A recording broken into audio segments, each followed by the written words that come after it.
thank you so much for joining us in this kind of slightly drizzly London morning, but we're all in here and the conversation should flow fast and furious, as the report that you've probably all had a sneak peek of already would suggest. The internet is a huge part of our daily lives, and whether we're at home or at work, it's more and more important, and it's a fundamental of life really in this modern age that we can't ignore. Recognising the importance of connectivity, the government has allocated funds to take superfast broadband to most of the country by 2015, along with a commitment that everyone will have access to basic broadband, whilst much of the current focus is rightly on delivery. We must also start thinking about the UK's strategy beyond 2015, though, once the infrastructure is rolled out and more people have access. That's what this discussion is all about. We've invited a panel of speakers to give us their thoughts on the key issues, and I hope that you guys will all input your thoughts as well and come up with lots of questions and suggestions along the way. Some of the things that we want to talk about today, what policymakers should be focusing on beyond the speed and league tables, enabling a healthy, competitive and sustainable marketplace for connectivity, and ensuring that consumers and businesses make the most and best use of the internet. To help us thrash out the details, we have some excellent speakers. I'm going to introduce them now, and then I'm going to ask them all to give a sort of about a 10-minute soapbox, up to 10-minute soapbox of where they stand on the issues that we want to discuss today. Save your questions up, because you'll have the opportunity to put them after all the panel have spoken. So first of all, I would like to introduce you Ed Vaizey, who's the Minister for Culture, Communications and Creative Industries. I know he cares deeply about the internet because I've already bumped into him twice at the UN's Internet Governance Forum, and in fact in November in Azerbaijan he was one of the only high-level ministers who was there for 3 days and fully engaging with the event. So we know that he's a great advocate of the internet, and Ed, your piece.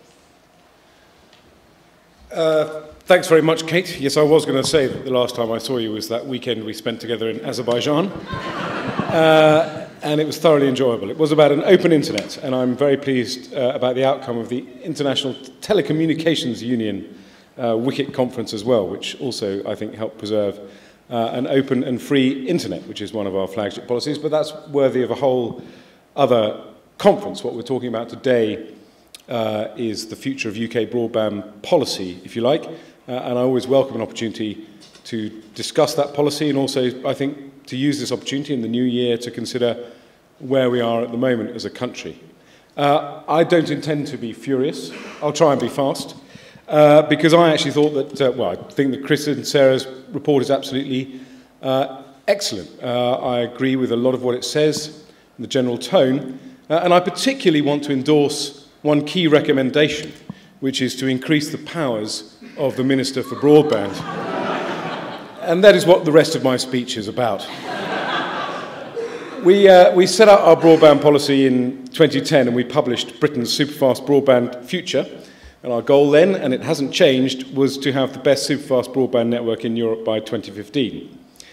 2012 was an important year for us in that journey, in the government's broadband and telecommunications work, preparing much of the ground for rolling out our rural broadband programme, and also preparing for the 4G spectrum auction, which is now underway. And so this year will, I think, be the year of delivery.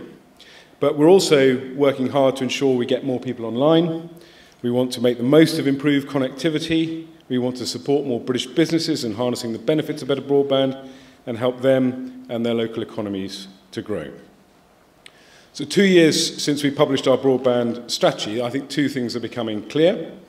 First, the UK's internet economy is in rude health, and indeed the report makes that clear. The digital economy in this country accounts for something like £1 in every £10 that the whole economy produces every year.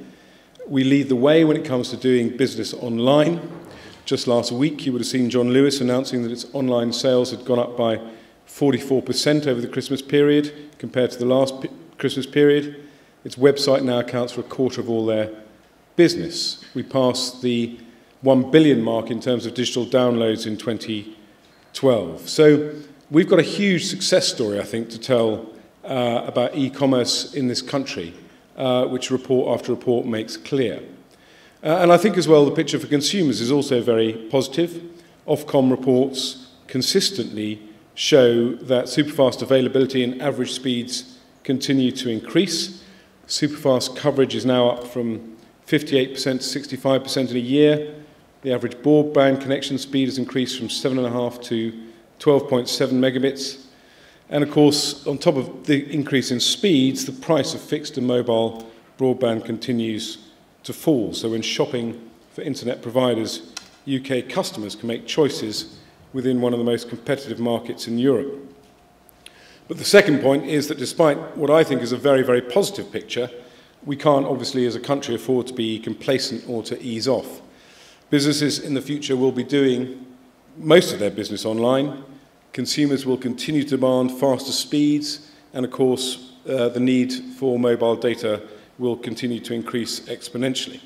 So in order to keep at the forefront of the digital economy, commercial providers and the government must continue to work together.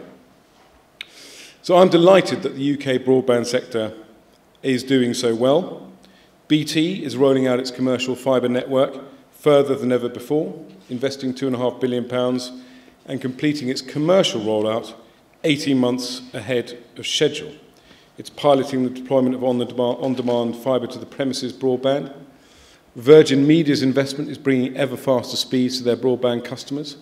For example, 9 million of their customers have been upgraded to 60 megabits a second by the end of last year.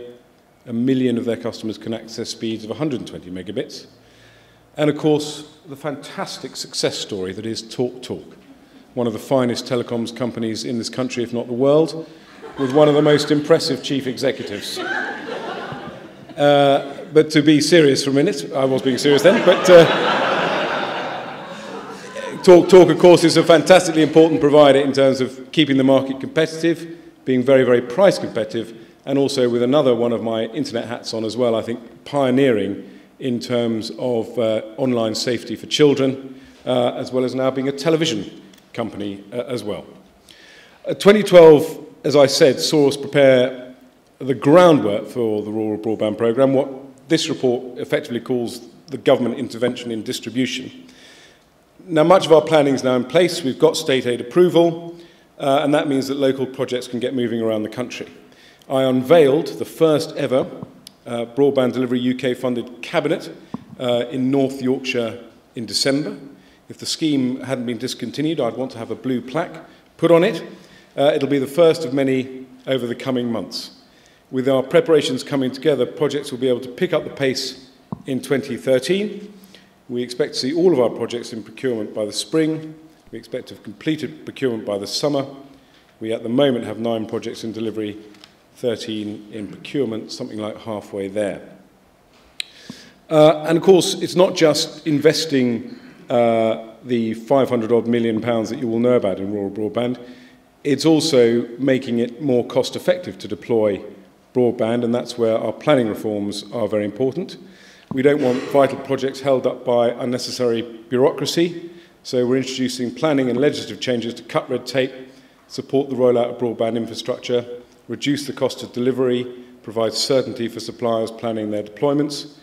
These changes will support the installation of new cabinets and poles, the deployment of overhead lines, reduce costly delays when negotiating wayleaves or carrying out street works, and resolve problems about connecting new equipment to a power supply. But I've talked so far about fixed broadband. Of course, mobile broadband is an equally important part of the story. The advent of 4G is a significant moment for our telecom sector. It represents a great opportunity to ensure that we meet the ever-growing appetite for data. But it's also, of course, a big challenge. We already have 4G services from EE using their recently liberalised spectrum, but the spectrum auction will set the ball rolling for the arrival of 4G in the spring from a choice of operators. I don't need to tell this audience that we are, as a country, embracing mobile broadband on our smartphones and tablets like never before, and the wider availability of 4G will support this growth and underpin our most competitive mobile broadband market. And again, just as we must continue to invest in fixed broadband, we've got to continue to push the boundaries on the mobile sector as well. And so, obviously, there'll be future developments, so-called 5G technologies. There'll need to be more extensive infrastructure, but there's also the need to have more spectrum bands freed up and made available to the market. That's why Ofcom is already looking ahead, considering the future of the UHF bands, in particular 700 megahertz, innovative uses of white space spectrum, and also our very ambitious programme to release to private sector use 500 megahertz of public sector spectrum below 5 gigahertz by 2020.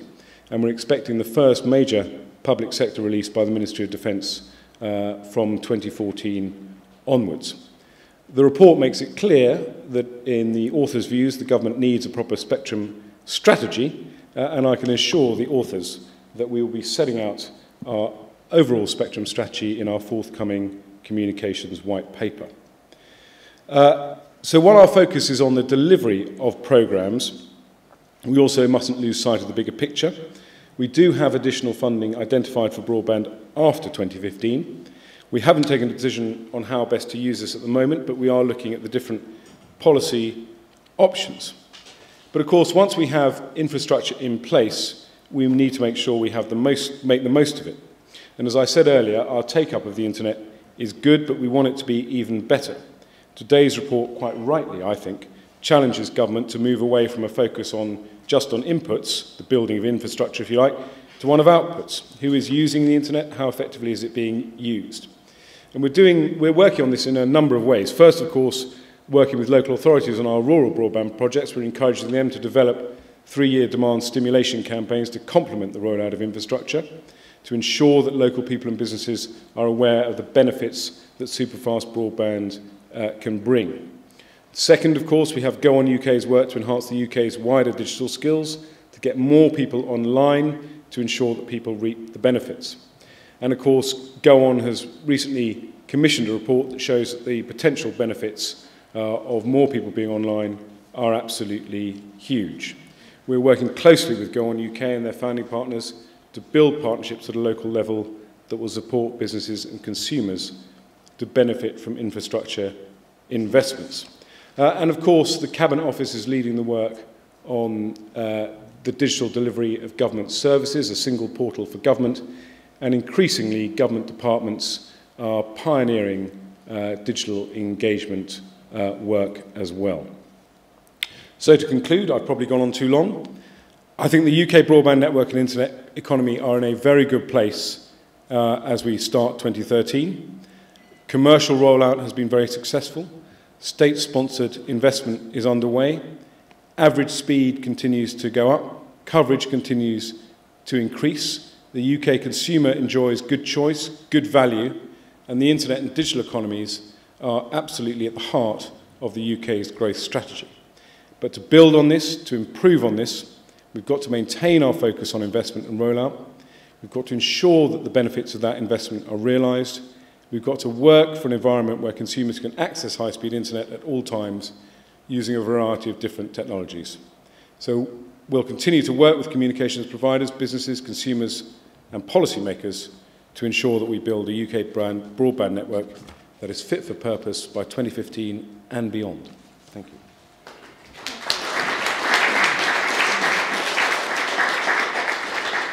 Okay, well, next up we've got Chris Yu, who is with the Policy Exchange. Now, he's the author of the report, The Superfast and the Furious.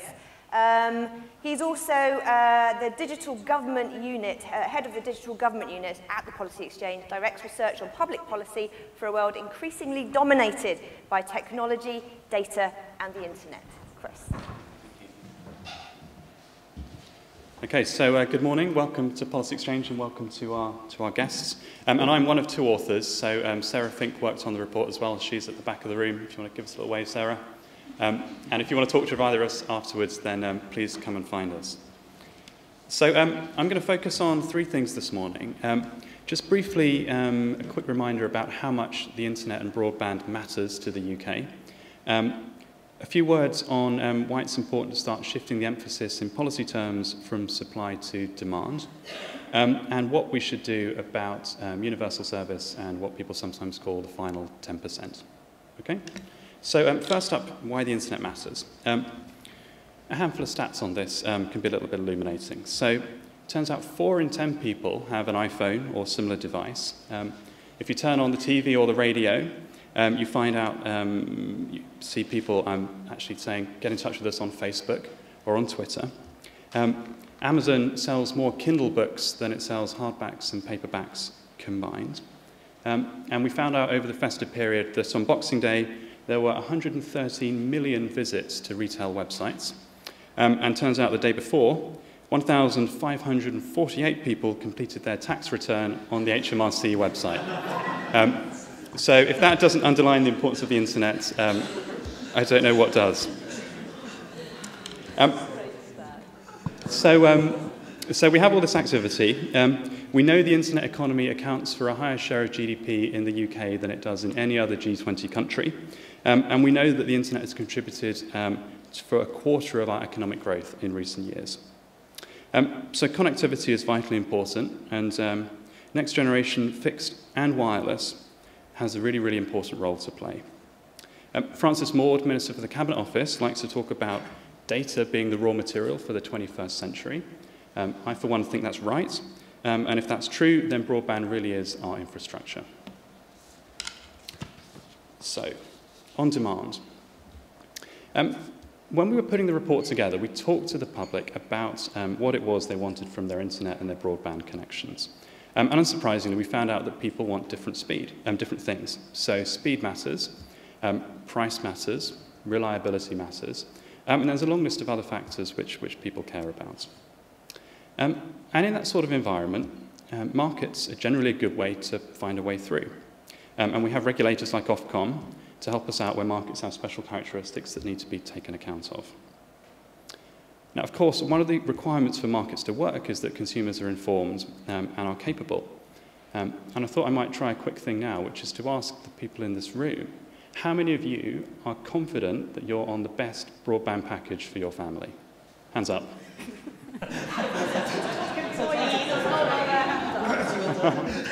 Okay, so I'm going to put my hand half up. So we have half the people on the stage and probably a minority in the room. We found a similar thing when we talked to the general public. Only about 1/3 of people tell us that they're confident they could choose the best package. And as we know, there are more than 10 million people not online at all. Moreover, people expect most businesses to be online. And when we talk to small businesses, we found that most do have a website, but only 1/3 are ready to transact online. And even though businesses, when polled about the importance of broadband, tell us it's important, they're not always confident precisely how it will be able to help them. This is why initiatives like Go On UK are so important, and it's why we're so keen that the message gets through to small businesses as well.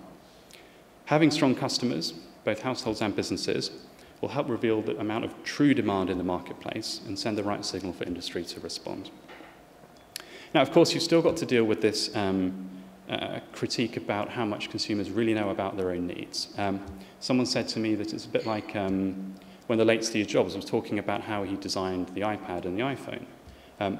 Someone asked him, did you talk to your customers about those products? And the answer is, well, not so much, because actually customers don't know what they want until we build it and we show it to them.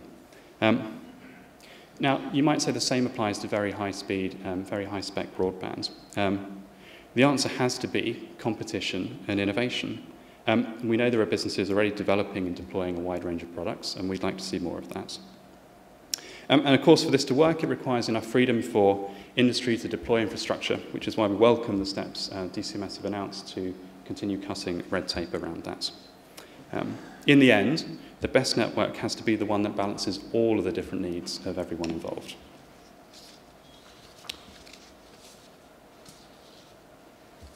Now, the final 10%. A universal service commitment for broadband dates from 2009, and it still matters. When we talked to the public about broadband, we found that the vast majority think that everyone should be able to get access to the internet. And achieving this should be feasible.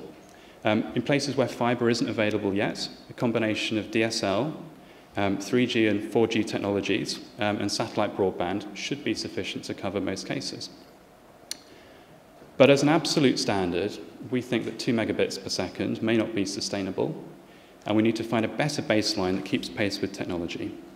So 2 megabits per second is just about fast enough to stream one channel off BBC iPlayer in standard definition. I think it's not in line with the minimum requirements for UView, which is 3 megabits per second. So we have to find a better way of thinking about universal service. And we need to focus on spending on areas where, at the margin, it makes the biggest difference to the outcomes that we care about. And we have to continue to let communities, more communities than Whitehall, prioritise what matters. But this is tricky. So we know there are lots of vocal campaigners for better broadband. And we found when we talked to the general public that most people think it's unfair to ask people in remote areas to pay more. When we asked people about whether it was right for the taxpayer to be investing in broadband, the public split about 50-50. And when we asked some questions about the importance of better connectivity and faster speeds versus the importance of preserving their local environment, the public split 50-50 again. Right? Some people want better connectivity, some people don't want to look at masts and street cabinets. So this is really, really difficult for politicians to navigate. We also found that broadband was high on the priority list for small businesses, but it ranked low against other terms of infrastructure for consumers. Households, turned out, were more concerned about roads and rail and energy, and broadband was further down the list. So again, looked at through this lens, it underlines the importance of building capability to reveal the amount of demand in the market, and it suggests that any future money should be pushed down to local communities and really focused on the areas that are struggling against a modernised universal service commitment.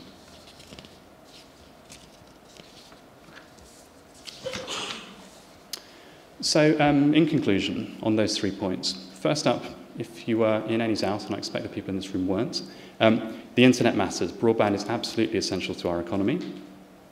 Second, competition matters. For the most part, this will get us to the best outcome, where best means much more than speed.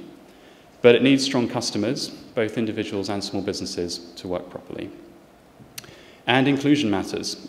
We need to modernise universal service commitment, and we need to put more power in the hands of local people to get infrastructure delivered. Thank you for listening, and I look forward to the discussion.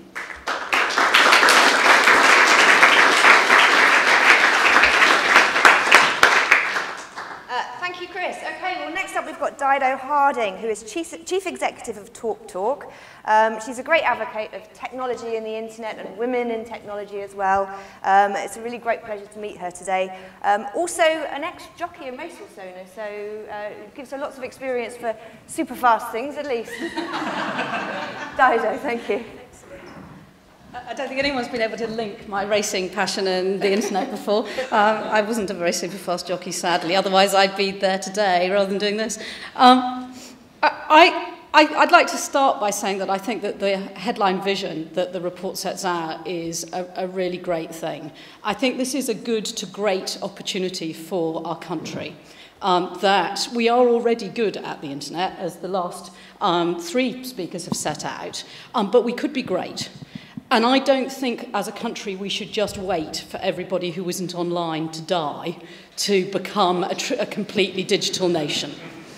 And if we're not careful, that is what we will do. Because it is quite hard to work out why people aren't online today, for all of us. It is so completely self-evidently sensible to lead a digital as well as a physical existence for everyone in this room, and for all of our families and all of our friends. And yet, there are 8 million adults in the UK who have never used the internet, and they are not all about to die. And even if they were, actually they are often the people who would be most transformed. We were just talking beforehand. We've all got relatives and friends who are in their 70s or 80s whose lives have been transformed by actually being online, by being able to keep in contact with their children, by being able to order their prescriptions online and actually connect with the physical world more as a result. So I think it's really important as we lay the infrastructure down, and I think great credit to the government that that's what they are in the process of doing and ensuring that we genuinely have the infrastructure in place to deliver a universal service and a good universal service at that. We also need to work out how we encourage people to come online.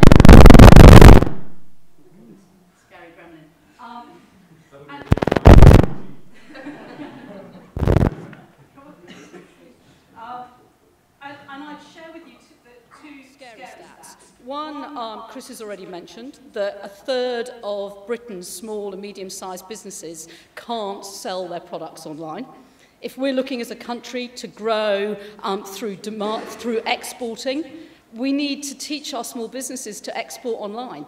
It is easily the easiest way for a small business to start to grow. If they make things in the UK, sell them online. And yet only a third of our SMEs do that.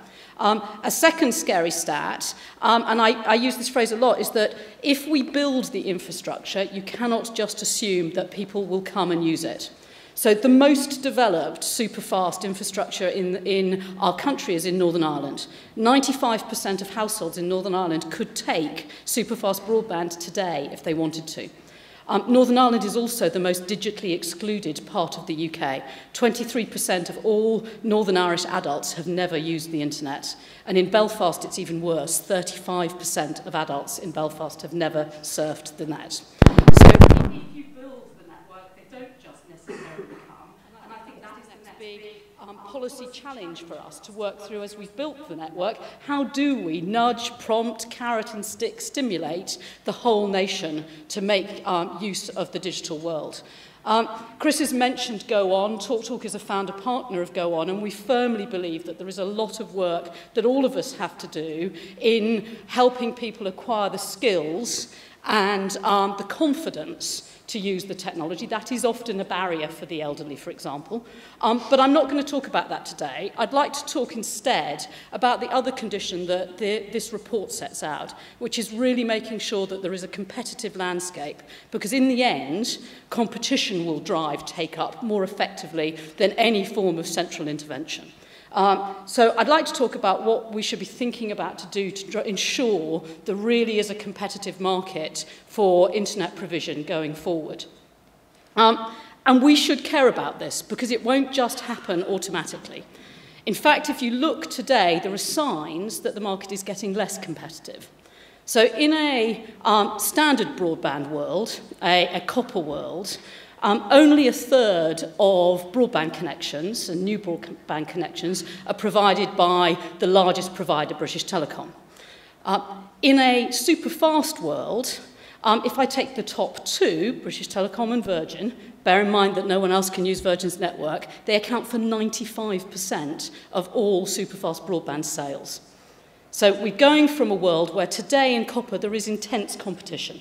4 big players, many small players, the top 2 accounting for less than half of the market, to a world for the next generation where, as we stand today, the top 2 take 95% of all the products. And we should be worried about that. If you look in other countries where you have a monopoly or duopoly provision, you don't see the innovation.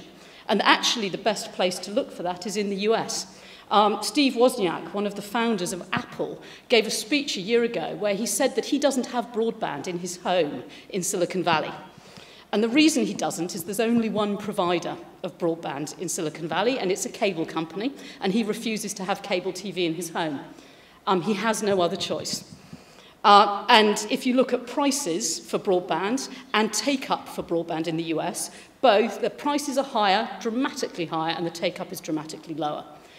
So we should care that there are a number of choices and we're not necessarily on that path. So I would urge everyone to think really hard about the recommendations in this report, that we make sure that in the next generation of broadband technology, we really do encourage competition. And in this market where the infrastructure is at best a duopoly, and for at least half the country a monopoly, that requires Ofcom to continue doing the very good job they've done on copper regulation to ensure that there is competition.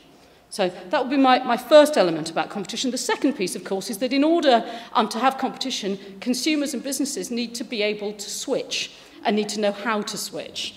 So I thought I'd do a little survey in the room. I wonder if you can think, over the course of the last, let's say 6 weeks, rather than just 4 weeks, as it's been a holiday period, how many supermarkets or convenience stores you have shopped in, or maybe your partner or spouse has shopped in, over the course of the last 6 weeks, different companies, Sainsbury's, Tesco, the Co-op, the local village store. Could you put your hand up if you've shopped in more than one? More than 2, keep your hand up. More than 3, more than 4. So we've got about, we dropped off at between 3 and 4 in the course of the last 6 weeks. Could you put your hand up if you've changed your phone and broadband provider in the last 6 weeks? I rest my case. Naturally, this is a market where switching doesn't happen very much. And incumbents with large market shares think that's brilliant. And every single chief exec of a broadband or a phone and broadband or a mobile company will talk to their investors, and I do it too, about churn. Reducing churn is how we all make money, by persuading you all not to switch. The reality is, if we want to have a vibrant market where we drive usage and take-up and really make Britain great, we need to make switching as easy as possible. And there are only 2 CEOs of telecoms companies in the UK who say we need to do more to make switching easier. I am one, and Dave Dyson at 3 is the other. It is not a coincidence that we are the 2 small new entrants. The incumbents generally don't think more switching is necessary. But actually, if we really want to drive a great digital economy, we need to have a number of different providers, but we also need to make it easy for consumers and businesses to switch. Technically today, it is far too complicated. I run a telco and I'm not entirely sure how to do it. It depends on which provider you're with today, when you signed up to them and therefore what technology you're likely to be on, and who you're going to, as to whether or not you need something called a MAC code. A MAC code is so complicated that no telco will read it out over the phone to you, because we know we'll get it wrong and you'll write it down wrong. There has to be a better way of making it easy for consumers and businesses to switch, and that will drive competition, provided we have the regulatory framework that means there are enough competitors there. So that's the one point I wanted to make. I think the other speakers have filled in a lot of the colour on the report. I think this is something where Britain really could be brilliant, and we need to be, because we will always be the little guy competing with countries that are far larger in every sense than we are, which is a direct analogy to my little business competing with much bigger leviathans, whether that's BT or Sky or Amazon or Google. And actually the digital world enables us to do that. So if we can, in the course of the next 5 to 10 years, become a country where everyone is online, where all our businesses know how to take advantage of it, and where we have the infrastructure that they can use, I think that's a place worth being.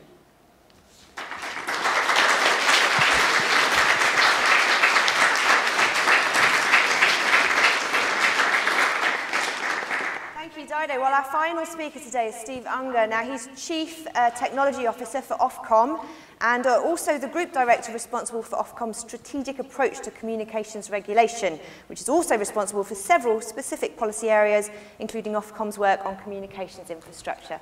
Steve. So I'll try and keep my remarks fairly brief, mainly because I endorse much of what's already been said. I think particularly Dido's fairly impassioned plea for better switching processes, and also Dido's comments on take-up. We can talk in more detail about switching processes, perhaps on the Q&A session though, rather than now. What I want to make first one general remark, which is really in tune with the overarching message from this report. I go to a number of conferences on infrastructure, and in those conferences there's a tendency to group comms together with other infrastructures, roads, rail, energy and so on. And obviously comms does share some characteristics of those other infrastructures in the sense of the importance of scale, the extent to which natural monopolies arise and so on. But what is also important to bear in mind is the extent to which I suppose the development of our infrastructure over the last couple of decades has been driven by service innovation, innovation driven by retail competition. And I think that is one of the unique characteristics of our sector, this virtuous circle between service innovation at the retail level, both amongst ISPs and amongst over-the-top providers, and investment in infrastructure upstream. And I think one of the key challenges for both government and regulators is to try and maintain that virtuous circle going forward. And what that requires is a very carefully balanced approach to the way we think about intervention. We do need to address market failures where they arise. They do arise, particularly in rural areas, for example. But we do always need to be very mindful of the benefits that have been delivered through competition over the last decade or more, and the way in which we expect that to continue into the future. And therefore, interventions need to be targeted to deliver benefits, but, if you like, not undermine the effective operation of the market. That's, I think, perhaps the most important overarching message that comes from this report, and I think it particularly reflects Dido's comments about the importance of retail competition going forward as well as in the past. The second comment I want to make was really slightly more specific. It was on this particular point of broadband speeds, this point that's attracted a fair bit of attention. We published annually a report on the state of the UK's communications infrastructure. And last year we looked at one particular interesting set of data, which we looked at the relationship between the speeds of people's broadband connection and the usage of that broadband connection. So if you look at what's the speeds of the line and what's the usage per month, what that analysis showed is that up to a broadband speed of about 8 to 10 megabits per second, usage does strongly depend on speed. However, above that speed, usage is pretty flat. And I think that tells you three things, all of which you could probably deduce from common sense principles, if you like, but it's helpful to have the evidence as well. The first thing is that speed clearly does matter if it's too low. If you've got a broadband connection which just doesn't deliver the services you need, then that's just not good enough. And that does tell you something about the need for some sort of backstop provision based on a sense of a minimum broadband speed. I think the second thing it tells you is that will vary with time. So I was involved in the development of the current universal service commitment and the agreement to set that at 2 megabits per second. That was based on a view not that many years ago as to what was necessary to deliver adequate broadband access for most people. It was actually based on the original specification for essentially the precursor of UView Canvas. At that point in time, it was thought that would need about 2 megabits to be an effective service. That's clearly no longer the case. It now looks like something like more like 8 to 10 megabits is necessary in order that broadband speed doesn't hold back usage. And that will clearly evolve with time. It would be very unlikely that 8 to 10 megabits is still sufficient in 2020, for example. So that's the second point. I think the third point, though, is that once you get beyond that minimum speed, that basic capability, then a range of other factors do come into play in determining how people use broadband connections. And it is probably the case that that range of parameters, the range of services that are offered, that's best left to the market rather than us to determine. So I think on that, I'll stop and leave a hand over for questions.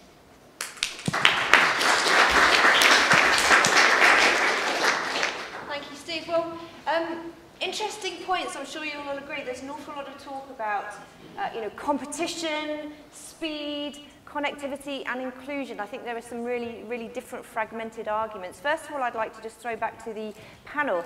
Is there anything that you would like to say about what each other had to say? No?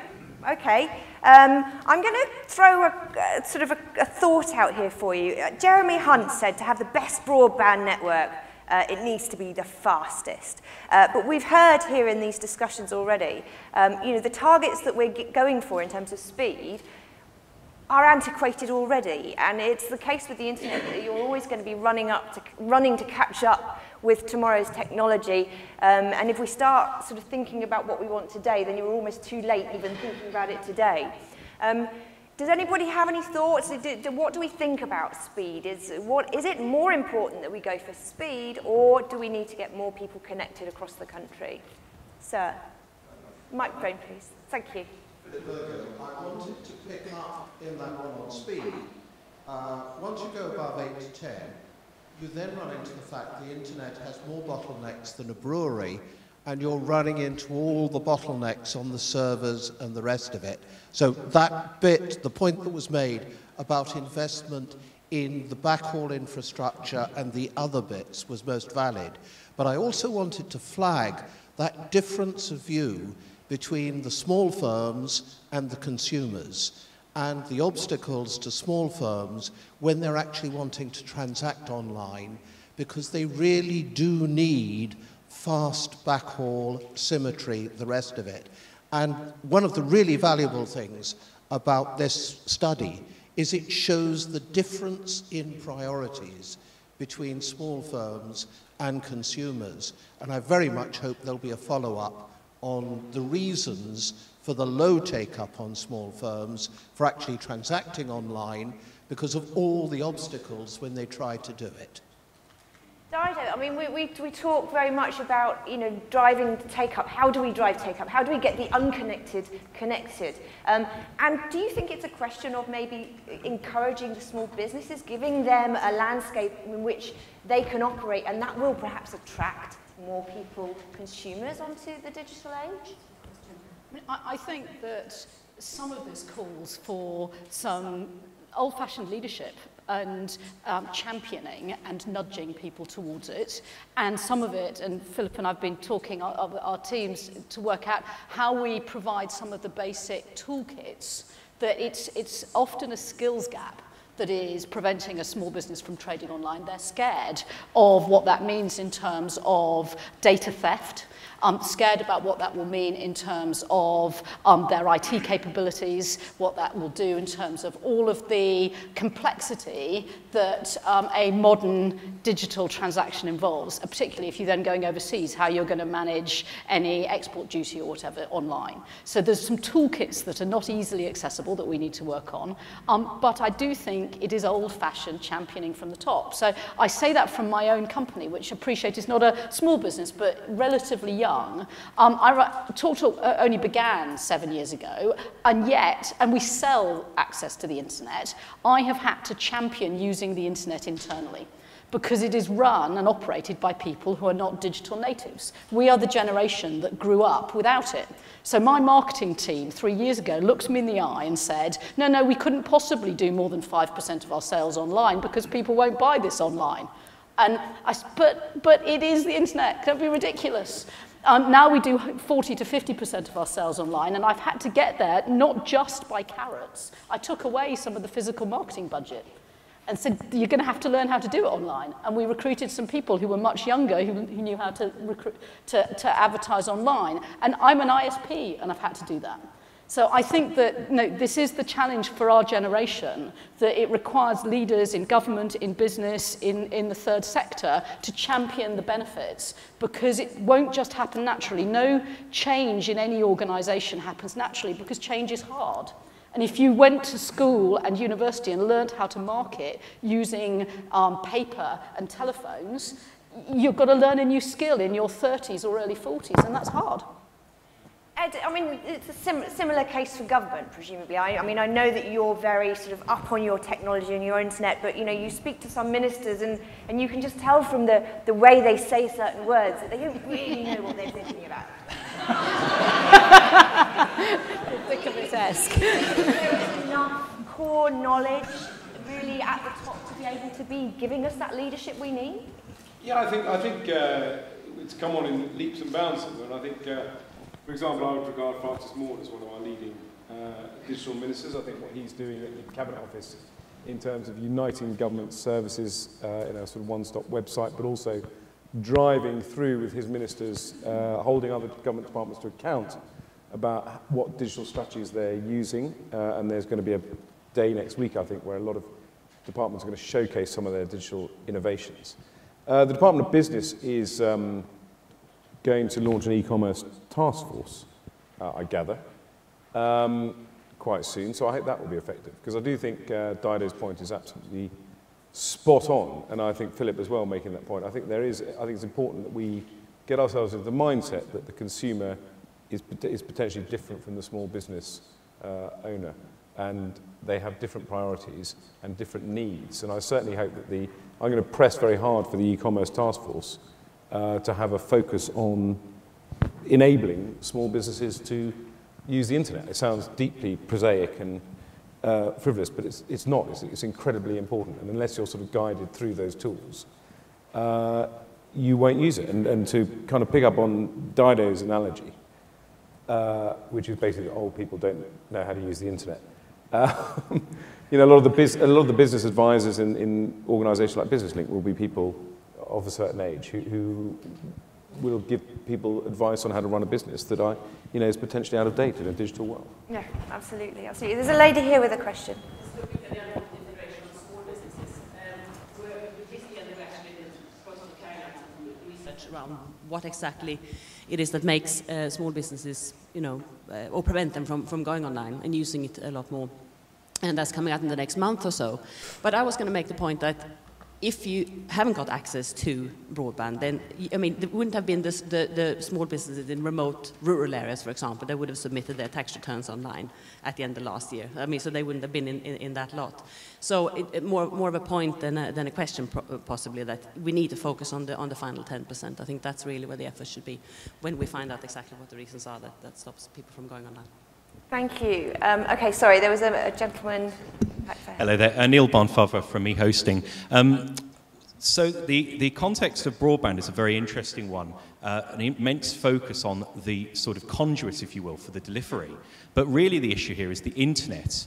And a couple of points to Dido and indeed the panel would be there's an awful lot of focus on sort of the actual end connectivity speed in life, 8 megabits per second, etc.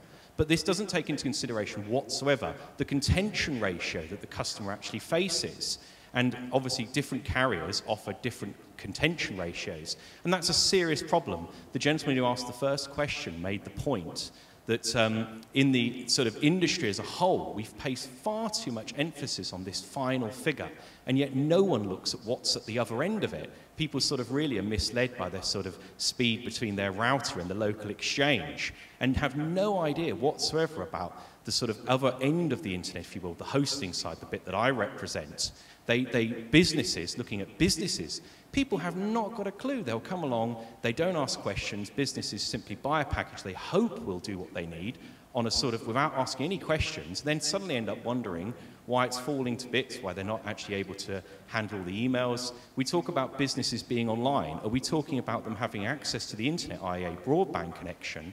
Or are we talking about them actually having a website where they can transact? And the two things are very different. I think we need to make that point. Finally, moving to the 10% issue, I think that the government, particularly the minister, should be taking this on board. You look at 10%, and all I've heard so far is it's the elderly. Pardon me, as probably one of the only disabled people in the room, one of the major issues to accessing the internet for the elderly and the disabled alike is the fact that websites in whole completely flounce the Equality Act and make it incredibly difficult for customers to actually use the websites and the products out there. I'm holding in my hand an iPad. I've got here the Telegraph app. Let's pick on them. I can't access the Telegraph's app, right, because it's inaccessible. Do you know what they said to me? It doesn't matter. The Equality Act doesn't apply because you can have it in audio or in Braille. What? So there you have it, folks. Contention, speeds, then they're two different things. We also need to be looking at the end, the actual what's at the other end, the hosting, the packages, and also we need to be looking at accessibility rather than just simply saying these are elderly people. Oh, and Dido, people change their supermarket because they're not in a 12-month contract. Yep, you're absolutely right. Yes, thank you.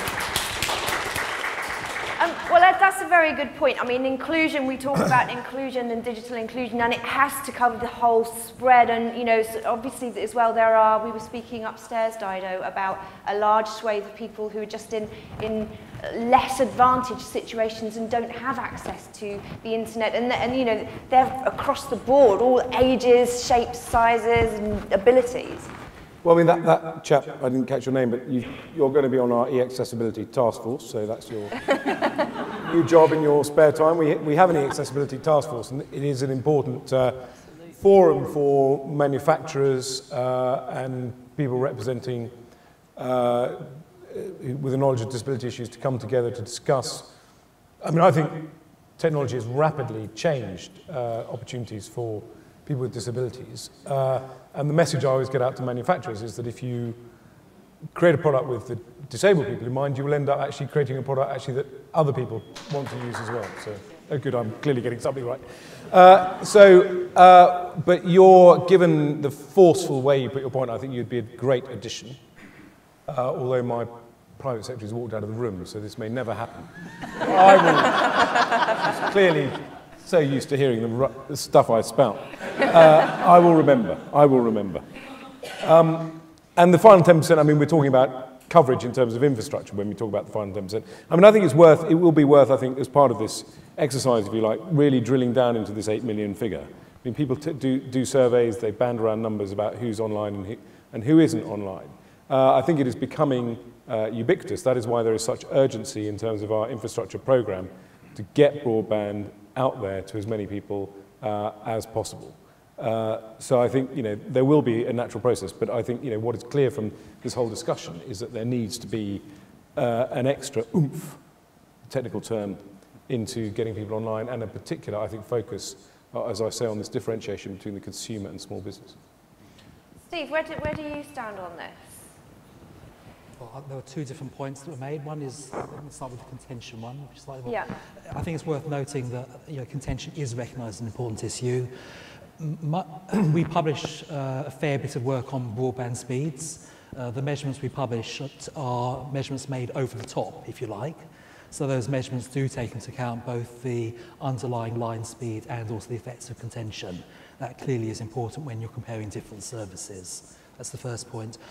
In terms of accessibility, that is a very important issue. I think something that's striking in terms of the regulatory framework is that there are a number of elements of the regulatory framework which are designed to ensure accessibility and inclusion in terms of a number of legacy services.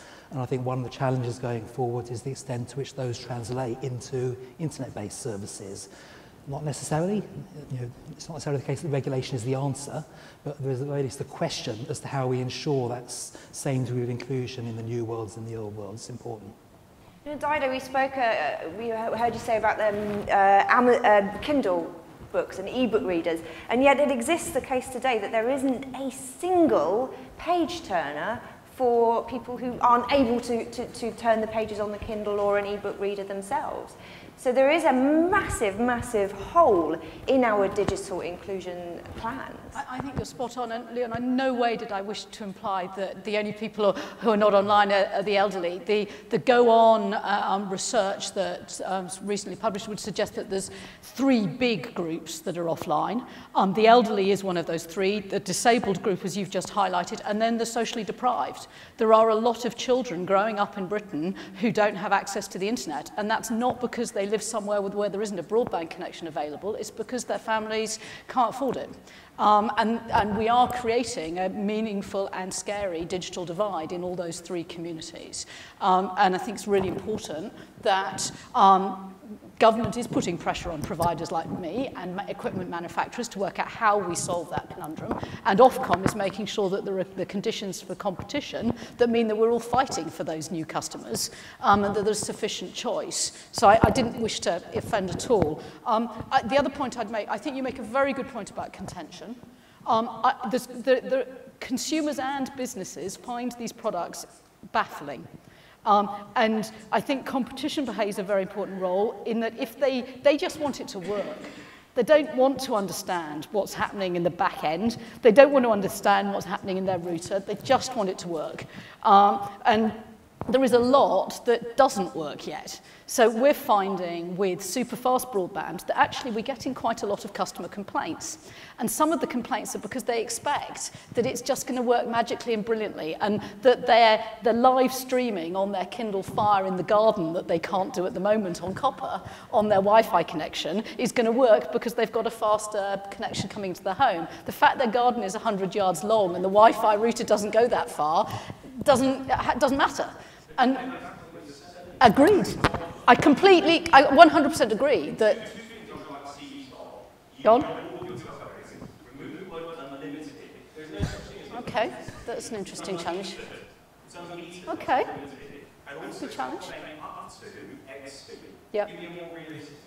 He's now become a non-executive at TalkTalk. Well, and I think he's joined the Ofcom board as well. I think the up to one has most definitely. I do think you're right. I still like to think of myself as a relative newcomer to the industry, and I think there is a lot of immaturity in the industry where we are not good at describing our products in simple language.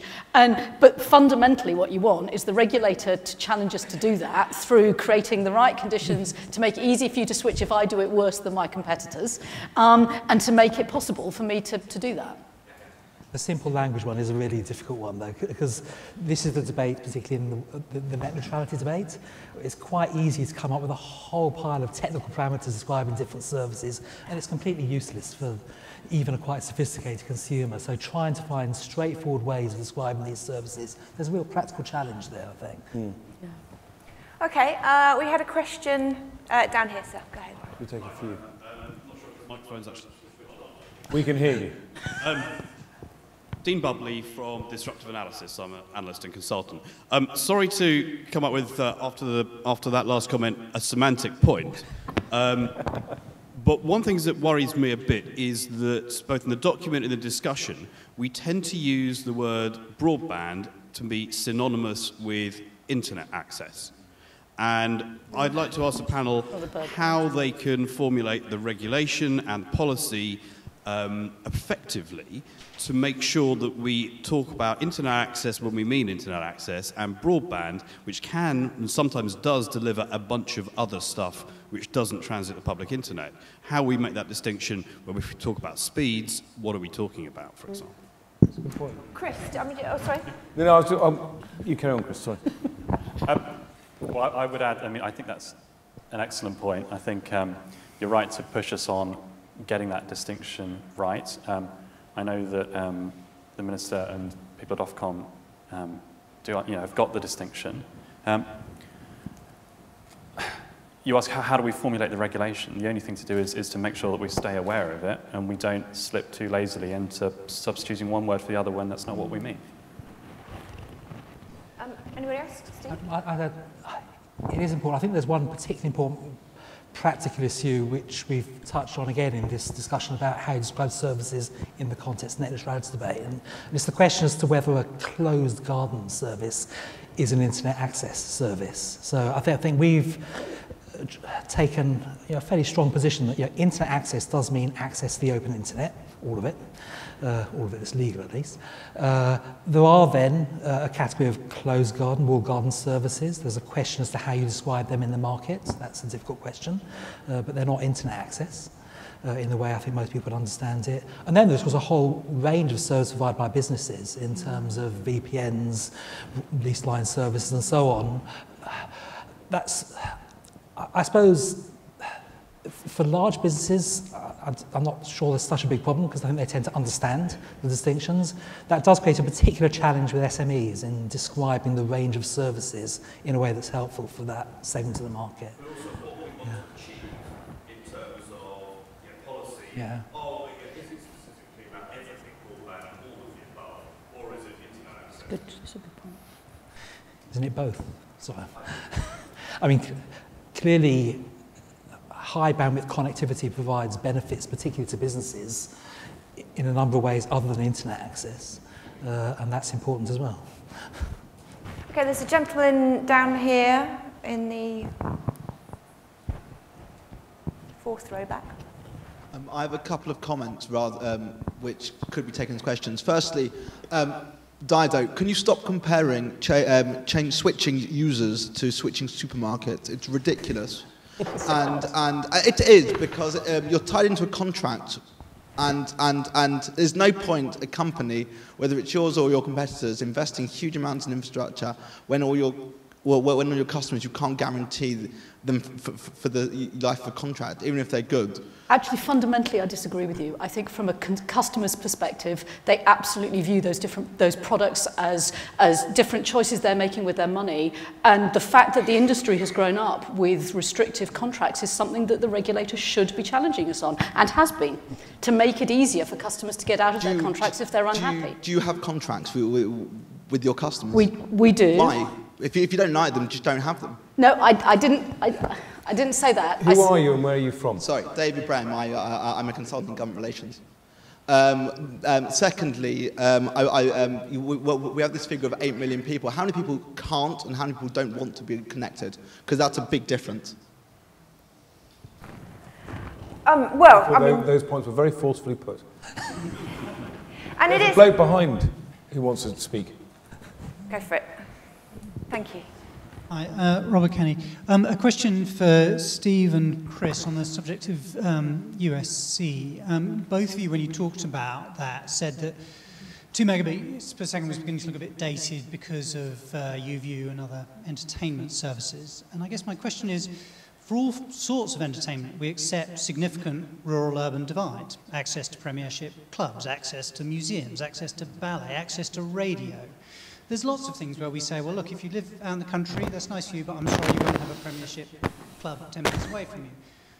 Why, in the context of the internet, is absolute parity in access to entertainment services something that needs government intervention? Okay. Shall I go first? Go ahead. So we gave the example of iPlayer and YouView because it's one which a lot of people are familiar with, and you can kind of get this sentiment. We've all experienced buffering on a streaming video service. My take on this is that it's about much more than entertainment services. So a good, decent level of broadband is important because it unlocks all of the benefits. A lot of them are about social as well as economic, about the ability to communicate, the ability to find information. And we're at the point now where actually we're used to services that require something which is approaching that level of speed, maybe nudging higher.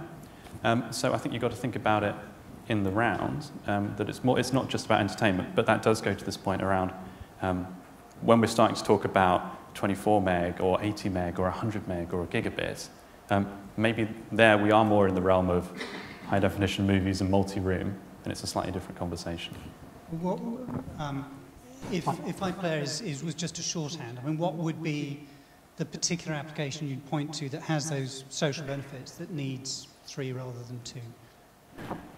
So I don't think you can pick particular services or platforms, because we know from the work that actually different people are doing different things with the web. I think for me, one of the big things is the importance of access to educational material online. And again, I don't think there's a particular platform that you point to, but I would say that we know that it's moving in that direction, and it would be important to maintain access for those sorts of reasons. We were speaking earlier, Steve, up in the green room about the, the carrot and the stick, and the possibility that, perhaps entertainment services might be that carrot that encourage people to bring the internet in some form or another into their homes, and once it's there, then they start using it for other aspects. So certainly one of the reasons we were particularly interested in services such as YouView is that one of the ways in which we might get take up by those people who don't buy PCs is new types of devices. Absolutely. And in that context, smart TVs, obviously already tablets and so on. So there's an important story there about can services such as YouView drive take up in a way that traditional PCs wouldn't. I basically agree with much of, I think what's behind your question, though. The aim is not, I think, absolute parity. However, it's clearly important that, I think it was this issue about provision of education on an equitable basis across the entire population. That, I think, is really pretty fundamental. YouView, YouView is sort of proxy for video more generally. So then the question is, for a range of these services, do you need video-rich content? And as soon as you need video-rich content, and that video-rich content is being consumed by more than one person at a time in a household, then you're probably struggling with 2 megabits. And certainly my own experience, watching my son streaming lectures over the internet while he's revising, is that you do need somewhat in excess of that 2 megabits. I would put another caveat on this, though, which is, I think the report talks about a sort of automatic linkage between what people are generally receiving and what you might set as a USC. I do think we also need to take into account what can affordably be delivered. So I think the other parameter, in thinking about this, the reason I find this 8 to 10 megabits level interesting at the moment is because that's a level that is probably deliverable by a fairly wide range of technologies at a price that might be affordable. So I do think that in setting a level, it's partially a question of what people need, particularly for services you might regard as socially essential. There's also got to be a judgment as to, frankly, what the government can afford to pay. And that's about the state of technology at the moment. I remember getting my first smartphone and looking at it thinking, wow, this is, a device in my hand. It's got a processor that is more powerful than the one that took man to the moon first time. How am I ever going to grow into this? And the other day I was speaking to a friend who's got an old Palm Pre, and I was like, would you actually use it to make phone calls on as well? And he was like, yeah, retro, isn't it? So, it's surprising. Does he listen to vinyl records as well? I think so, yeah. But it is surprising how quickly we grow into these technologies and start using aspects that we didn't think we would. There is a gentleman down the front here. Thanks very much. Michael Savage from The Times. Could I ask the Minister why a Conservative government is spending £150 million as it's speeding up broadband in cities where it's hard to see a market failure, really? And will he think about redesigning that in the light of the Birmingham legal action? And also to Dido, do you think the way the rural broadband system has been designed has effectively locked everyone out except BT? Okay, well, we'll go to Ed first. I didn't realise the press were here. I'd have been less frank in my earlier remarks. We'll obviously be looking at we are looking at the Urban Broadband Fund in the light of BT and Virgin's challenge to Birmingham's proposal. But I think it's important to remember that the Urban Broadband Fund is there for a range of different solutions, if you like, not just increasing speeds in cities, but also tackling some of what we call white areas, i.e. areas that don't actually have broadband access, and there are other city bids that cover those. And in light of the debate about small business as well, I think that the Urban Broadband Fund can help in that area as well. But obviously we're not going to ignore the fact that BT and Virgin have challenged Birmingham on this issue. So that is a factor in our thinking. And Dido. Yes and no. It would be a rather unhelpful answer. I think that what the BDUK process has proven is that fundamentally building infrastructure out is a monopoly exercise, and that BT Openreach are actually very good at it. So that's the yes part. I think that it does make sense for the country to have a broadly monopoly, or in cable areas duopoly, infrastructure provider. And particularly in those rural areas where the technology is challenging. It's not going to make sense to have competing networks, either in one place or actually in different geographies. It's why making sure that there is a healthy retail competitive environment is so important. Because I think that's the best balance of ensuring that the country gets value for money from the investment to actually cover that final 10%, but also making sure that those customers in the end are going to have some choice. Excellent. Okay, let's go to the gentleman back there. Hi, Matt Rogerson from Virgin Media. A couple of years ago, we launched a campaign called Stop the Broadband Con, which was all about ending the advertising of broadband speeds that were completely unrealistic.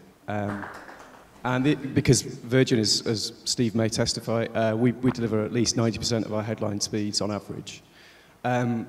There's been a little bit of movement in terms of the advertising regime, but will the panel agree to look again at more of an advertising regime that looks at the average speed of broadband connections, the average speed that the average person on the street can get, rather than still this situation where you've got highly inflated speeds? Because I think from our perspective as an investor in high-speed broadband, consumers need to know simply the difference between products, and the best way they can do that is through advertising. So there's two different aspects, isn't there, to the retraining. We need to retrain consumers on what to look for, but we need to retrain advertisers on how not to oversell their products. You might want to get a comment from BT, who had their hand up. BT? let's throw BT into the mix. Thank you for spotting me, Ed. Just to respond to that from what Matt has said about speeds. We don't believe that average speeds is the best way of doing that. BT Retail at point of sale will give their customers a dedicated line check to tell them what speed they should expect on that line. Averages, obviously, by their very nature, might not be the best indicator, where some are getting higher speeds than others. So I think that's the best way forward. It has to be a personalised check, and people know what they should expect. The up to speeds, there's all sorts of reasons why that's given as a headline, but as I say, the individual line check is the best way. The other thing, while I've got the microphone, I just wanted to draw out, given Dido's points about competition, and just to say I absolutely agree, given the very challenging business case in investing in fibre, and I think the report brings out the importance of what the government and private investments such as BT's 2.5 billion is doing to bring fibre to as many people as possible in the UK. But given the challenging economics, to have as many people as possible using it is absolutely critical. There are about 60 service providers currently either using or trialling fibre services using BT's network, and the more people doing that, selling it, marketing, getting people online, all of the benefits we're discussing today, the innovation in services and applications, will be realised and become a reality and give the people what they want, which is really connectivity, choice and good price. Absolutely. I mean, really, Dido, it boils down to very simple language when put like that, but it still exists a situation that it's a completely untransparent process on many, many levels. What can you do from the operator side of things to actually start clearing things up and creating a bit more transparency for the consumers? It's a very good question. I find myself unusually, violently agreeing with my colleague from BT, that I think that any attempt to average the communication across the whole country in terms of what experience you will get from the product is very unhelpful and leads exactly to the sense of being missold to. So we have to learn how to, this is sound silly, use the technology we sell, which is to personalise the marketing so that each individual customer knows what they're getting. And we have to learn how to speak in English, not in technical jargon. So I'll give you a small example that we've been learning, and I think BT and Virgin are making the same learnings, which is in selling higher speed products, you mustn't promise a specific speed. It will be a speed that is better than you currently have. So you see the whole market has moved, as we've all been learning and copying each other. And I would really challenge that a Virgin customer gets a God-given speed. I don't think they do, because a number of Virgin customers switch precisely because they don't get what they were promised in their advertising. All of us are guilty of this. And we have to learn how to use our own technology to personalise to an individual customer. And that's darn hard. It's the same challenge that the small businesses we're talking about face in learning how to use the new world. And hard to sell as well then, because ultimately you've still got to sell the service. That's right. Steve? I think there are two different challenges. I think at the point of sale, clearly the right thing to do is to give a personalised estimate of speed, if you like, and that's practical. There's a bigger challenge, which is in terms of generalised marketing, how the services are sold. And I think it's there, I think in particular, where up to is wrong, where the up to is just unrepresentative. But in terms of generalised marketing, I think we've talked about, at least talking about typical speed ranges, for example, rather than an idealised up to range. So it's sort of that's what we need to find a way of describing in a way that isn't misleading these services at the point where you're doing general marketing and at a point where you can't yet provide a specific estimate for that consumer. I think the other point to make from the report today, speed is not the only thing that matters. Yeah, that's true. It really isn't. For the majority of the country, it's not the most important thing. They want it to just work. They want at the right price, and it to be simple and easy to set up. Because Chris, it seems that that you give people a number and suddenly they use it as a security blanket, and they don't really understand what it means anyway, do they? Yeah, exactly. I mean, this whole conversation underlines for me this point that we tend to measure the stuff that we think is easy to measure or relatively easy to measure, but we know that people care about not just the headline speed, but the actual speed, and they care about the uptime and the reliability and the coverage when it comes to wireless. All of these things matter to people. And as you start to build more and more of that in, it gets very difficult to say, well, I'm going to set up all these rules about how people can talk about it. Obviously, you don't want the advertising to be misleading in any way, but actually there's a whole diversity of needs out there, and what you need is enough competition and innovation for people to say, this is the product that I'm able to offer, and if you can attract customers on that basis, then good for you, you've got a good product, and if not, then you need to change it. Absolutely. Okay, can I just check, are we going all the way to 12, by the way? You give me a wave when you want it to wrap up. Okay, a few questions. There's a gentleman at the back who, yeah. James Clark from the British Venture Capital Association. We talk a lot about regulation behind how to improve switching and how to improve switching ability, but does this just become an opportunity for businesses? So if Talk talks about, sorry, I said that 3 times, so if Talk is all about switching from BT and Virgin, doesn't it become an opportunity for you then to actually focus on that switching moment? I mean, I went from BT to Virgin and it took me 6 weeks to do. That's 6 weeks from start of, actually it was probably about 3 months when you look at the start of the process. And I was without internet for about 3 of those weeks. Now, I'm fairly sure it doesn't need to be that difficult. So there's an opportunity here for you to actually make one of your products being, forget cost, forget speed, it becomes, we can switch your internet over easier. That becomes an opportunity then. Sorry, that was not so much of a question as a point. So, I mean, what are the barriers to, why does it take so long, Dido? No, it's a good question. I wish I could, at the click of my fingers, change the way we switch from one provider to another. It does require all the providers to agree how we're going to do it. So TalkTalk can't unilaterally decide how we're going to switch customers from Virgin to TalkTalk or from BT to Virgin. That does require industry agreement. That's not easy, and that's why the referee needs to be in the room to make sure that that happens. And I'm not being critical of the industry at all, because this industry didn't exist 7 years ago and has grown exponentially. What's happened is that a lot of the systems and processes just don't work very well. So, well, there's no opportunity to switch if there's no competition. So switching providers in California is not possible, not because of the technology. So let me give you a real specific, which is that switching, one of the things most consumers want, and small businesses, is to keep their phone number. If they switch from one provider to another, the technology of number porting is not straightforward, because it requires all of our different networks to work out where that number has gone.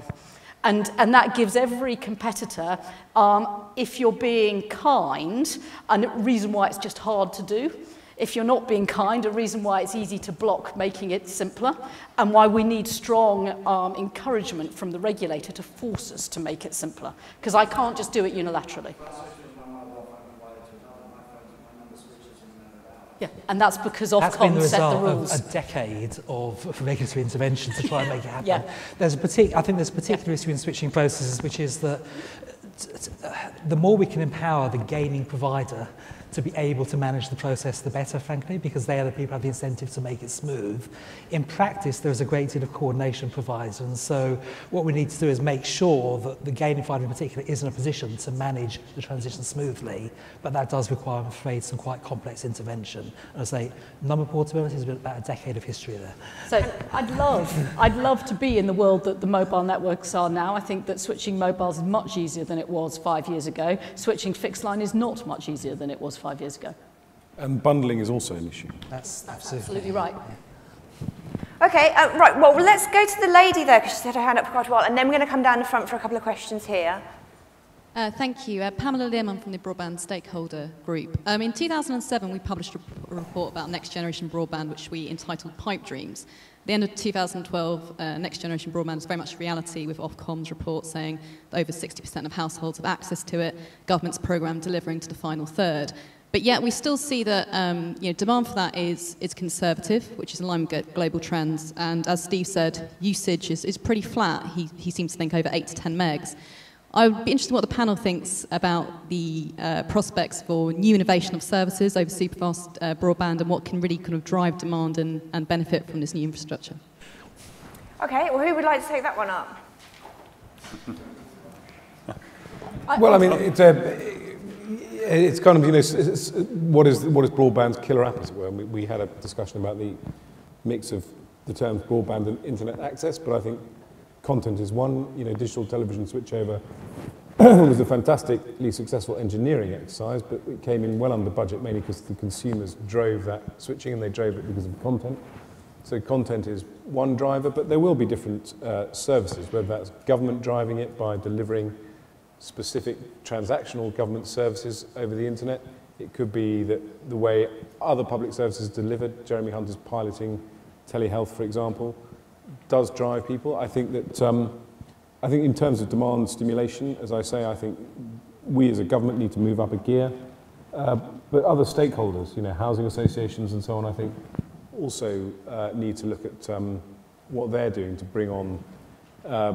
bring their customers, if you like, online as well. So I think there's push and pull in order to get demand stimulation. I mean, going back to what somebody said earlier, I mean, I think that it'll be interesting to know to kind of reanalyze the figure of 8 million that gets banded around. You can't force people to go onto the internet. I think people, but at the same time, I do think it is a social good. It is becoming ubiquitous. It is affecting the way people run their lives more and more. So in a few years' time, I think, that's why I'm pleased we're doing this intervention now, because I think in a few years' time, if we hadn't done this intervention, we would be in a very bad place. Actually, I mean, I'm probably of the school of thought that the killer app for take-up of the internet and broadband technologies is actually education and people just learning what it is that it's possible. I speak to so many small businesses, who are like, oh, I make tents for a living. The internet is not relevant to me. And after 10 minutes of very simple explanation and conversation, suddenly they're like, oh, okay, maybe I've got it wrong. So how do we, Chris, get that message out there in a way that is interesting to people? Yeah, absolutely. And it's really hard when we don't know what the killer app will be. And I'm of the school of thought that says one of the wonderful things about the internet is we probably don't know what that will be, but it will be incredible when it arrives. And so it really underlines this point around if it arrives and people don't have the capability, don't have the confidence to be online, then they will not be able to access it. Which is why it's so important that we do what we can to get people engaged with the internet. I think that one of the ways through has to be through the work that Go On UK and others are doing. And when we looked at some of these issues for consumers before, we found that, so some people don't want to be on the internet, and that's absolutely fine. For other people, it's really hard to explain, actually. And you show people a video even about what they could do online, and it doesn't always register. You often need to sit down with someone with a tablet and actually talk them through what's possible, show them the things that matter to them, not the things that you think are going to be important for them. And when you do that, you tend to get much better engagement. Okay, we've just got a couple of minutes left, so I want to come down to the front. So the two gentlemen in the front here that I've been sort of nodding at and promising for the last 10 minutes. I'm sorry for those of you that won't have a chance to answer your questions, but I'm sure that all of the panellists will be happy to receive emails from you, especially Ed, because he loves a good email. Okay, I'm Paul Clark. I'm a former government technology strategist, now an independent strategist. On the strategy part of this, I think it's incredibly welcome that we're looking at demand as well as supply. But my question, I think probably is one for the Minister, is when will these reflections on desirous outcomes for the various sectors involved, be it the household or the retail business or the superfast tech hub user, when will that be reflected in a statement of desirable outcomes and strategies? For that is, of course, what strategy is all about, setting those. And just before I throw that in, I think that, we think we already have found the killer application for the internet and for broadband, but we're spending a good deal of time and effort trying to filter it out.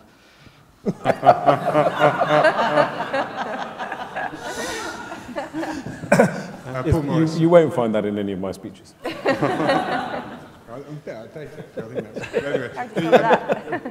Paul Morris from Vodafone. I think it's just, I know the government recognise that there's some policy changes that need to happen when we as companies try and roll out infrastructure. But I think it's to urge the government, I think, to not give up on when we just look at that. There's a lot of big issues there around planning and I think some challenges. But then there are other areas as well, which I think is to say, what does the internet do to change policy? And I think the next big one, to my mind, is really consumer framework. In a world where I think the consumer framework in many ways is designed for an analogue non-information world to a world now where the internet provides loads of information, how do we make sure that companies are able to provide that information in a manner of which consumers want it, rather than be tied up into quite strict legal terms, which frankly means that we have to look at everything from risk a lot of the time, and we sort of end up producing T's and C's and other things that are horribly long and all these other things. So how does the consumer, after we get the infrastructure stuff through, there's lots of work to do that this year, and I agree with you, there's lots of things that can be done to help us roll out infrastructure easier. We are infrastructure businesses, and I don't think that we've been necessarily recognised that in policy terms as much as some other sectors like rail and others. But then I think the next big challenge is what can we do to help us have a better communication with consumers, and some of that is frankly the regulatory and legal framework which at the moment ties our hands. Any of the panel want to comment on those thoughts?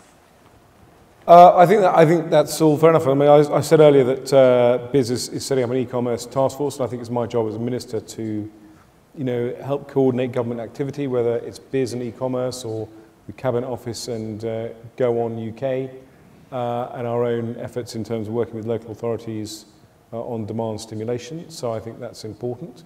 I think that in terms of consumer framework, I wasn't sure, Paul, whether you were talking about the contracts effectively or the offers that telecoms companies make or businesses in general, but I think that is a valid point again, and I think it goes to the kind of heart of this whole debate, which is to kind of really start to flip the mindset from kind of thinking in digital in a silo and having a digital strategy to understanding that digital now suffuses absolutely everything. And something which sounds on the face of it quite sort of tedious and dull, like the contract terms and conditions for consumers in terms of product, is actually part of this so-called digital strategy, which I've now said should suffuse everything, because people do interact online in a different way from getting 2 pages perhaps of small print. So I think those points are very valid, and I think we have all government departments and all policies now have to be suffused with this idea and understanding that more and more consumers will be interacting in this way, whether they're customers of government or whatever. So I think that's a very fair point. Well, we're going to have to wrap it up there, I'm afraid. Thank you so much to everybody for your questions and comments. The hashtag is hashtag Broadband. So, if you've got any thoughts, got any comments you weren't able to say, do shout up. I'd like to thank very much my panel for their insightful comments and also the knowledge that they're going to take all of what we've discussed today away with them and use it in their planning for 2015 and beyond. Thanks to TalkTalk, EE and 3 and Vodafone, who are our sponsors and all played very nicely together in the one room today, which is always nice to see. I've been Kate Russell, and if you haven't already heard, BBC Click's going to be on BBC 2 from the 14th of January, so I hope you'll all tune in and listen to us on BBC 2. Thank you very much.